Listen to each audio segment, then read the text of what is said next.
Welcome to the Team Engagement Podcast, where leaders of teams share their insights. It's 6 questions in less than 9 minutes because leaders know how to be concise. Let's jump right into it. First question, in a few sentences, tell us who you are and what you do. My name is Matt Moody. I work as the Vice President of Partnerships for a digital marketing firm called Big Leap Marketing. We're an SEO agency, do reputation management, social media marketing, and marketing automation. So not a full service agency, but we have great partners that work with us as well. Great. Yeah. Great, thank you. Question number 2, what's the best thing about working with a team? So teams are interesting. They're good and bad, right? It comes from all teams. I've worked with some sales teams when I was actually selling cars, and those are tough. Those are tough sales teams. There's not a lot of loyalty amongst thieves, and that's definitely how that goes in that car sales industry, working for a large dealership. What I really love working about the team that I'm with now is that we're really good at we call it shake and bake. I'm the shake to Dan's bake. I set the deals up and he closes the deal. So if you know the reference from Talladega Nights, that's what we do. We all have strengths, right? My strength is in partnerships and friendships and setting up opportunities. Dan's a tactician. He's very technical. He's very smart with marketing. He's been doing it a long time.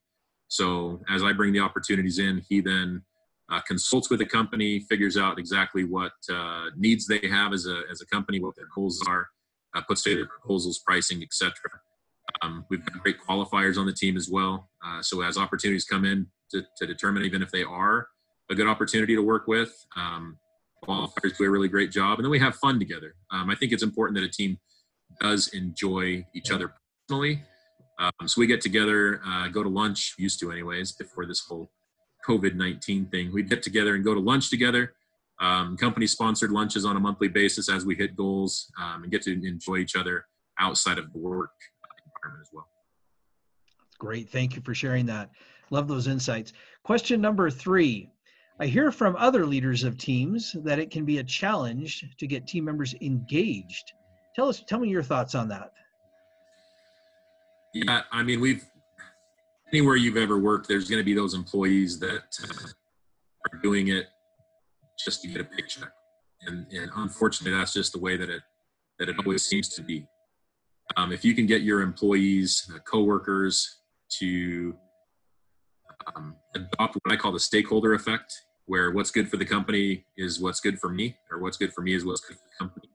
And they always are looking at the best interest of the company, because they know that the company's health and wellness, as far as the financial institution that pays your bills, is really what's most important long term. That's what you have to have. So building that is going to be individual for every company. Some companies, let's say they're in a industry like call center, and they're hiring 20 new people a week.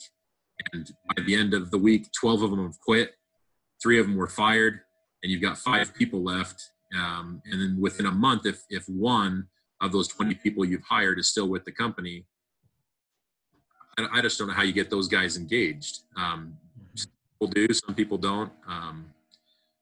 I don't know how to, within every industry, to just say, hey, here's the silver bullet. Here's how you get people engaged in your company, outside of making them feel valued, making them feel heard. I've been told a lot of times in an HR perspective that giving them a career path to next steps and next promotions and things like that will really help employees to become engaged in their work, knowing exactly what's expected of them, setting those proper expectations. That sounds a lot like parenting teenagers too. So in a lot of ways, that's probably appropriate to say that, setting appropriate expectations. If you do this, then you get that. And if they don't do this, they get, they get that as well. So I guess that's my best advice on that. Great. Thank you. Question number 4. What other successful leaders of teams, such as yourself, should be on my podcast? So I've got a mentor. I've got multiple mentors, and I bring up these 3 guys that I really feel strongly, if you haven't already interviewed him, you should. So Crawford Cragen is an unbelievable guy. I'd be happy to make an introduction for you. I have a call with him every week. super, super good guy. He's started 3 banks. He's held many executive positions. He does executive coaching now. He's fantastic. Another one would be Binoy Tamang. Binoy, another mentor, another close friend, really, really great guy, very interesting person. And I say that with all the love that I can. He takes people to Nepal and goes and climbs Everest on a yearly basis. He'll take a group to Nepal and go climb Everest. His roots are from Nepal. So a normal name like Binoy Tamang is not a name you hear a lot. There's only one that I know of. But he's super, super cool guy. He's in a band. He's just a world's most interesting man. And then the other one would be a guy named Brian Pope, Brian Walden Pope to be more specific. And again, executive coach, successful businessman, really kind, good, well-connected, well-liked. Man, I can say that about all 3 of them. I think all 3 of them should be in your podcast. Thank you for those recommendations. I appreciate it. Question number 5. What piece of advice would you give to other professionals leading teams? I'd say try to connect on a personal level with the members of your team. Have fun with them. Listen to them. They will oftentimes have really valuable feedback that if they have that personal relationship, that area of trust, they don't feel like they're going to get fired if they share that feedback with you. And if you're not threatened by the feedback, oftentimes people can't relate to their superior, and they won't share with them. They won't open up to them if they feel like they're, not going to be heard, or they're going to be threatened, that their job is not going to be secure. So connect on a personal level would be my biggest piece of advice. Great point. Thank you. Great point. 6th and final question. Tell us about your first job. Well, I worked for my dad, and he was just a serial entrepreneur. So he was a doctor, family practitioner down in Provo, and I was his gopher. So I call it a gopher. Go for this, go for that. Started when I was about 9, doing house chores and stuff, but he was always buying businesses, doing demolition, tearing down buildings, and then going and doing construction. So I learned construction, I learned electrical, I learned plumbing, plastering, drywalling, digging ditches, digging trenches.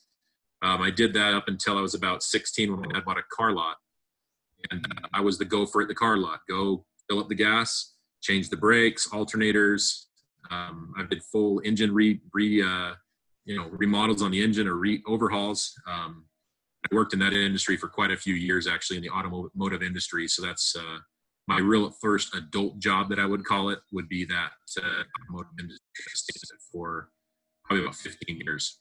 So great. Thank you. Thank you for sharing those experiences. That's great. You're welcome. All right. Matt, thank you for being on the podcast as well. How can people find you? I think probably easiest would just be to go to LinkedIn. I don't know what my specific tag is on LinkedIn, but I'm the most popular Matt Moody in all of Utah on LinkedIn. So there's quite a few Matt Moody's on LinkedIn, but if you see this face, you found the right one. Yeah, just LinkedIn's probably best. Deal. That's great. Thank you. On there, my email, my phone number, everything's on LinkedIn as well, if you want to get a hold of me. Okay, very good. Thank you. Well, this is Sean Richards with the Team Engagement Podcast, where leaders share their insights. For more ideas, you can check us out on our website, blueskybizconsulting.com, as well as on LinkedIn by searching Blue Sky Business Consulting. Have a great day.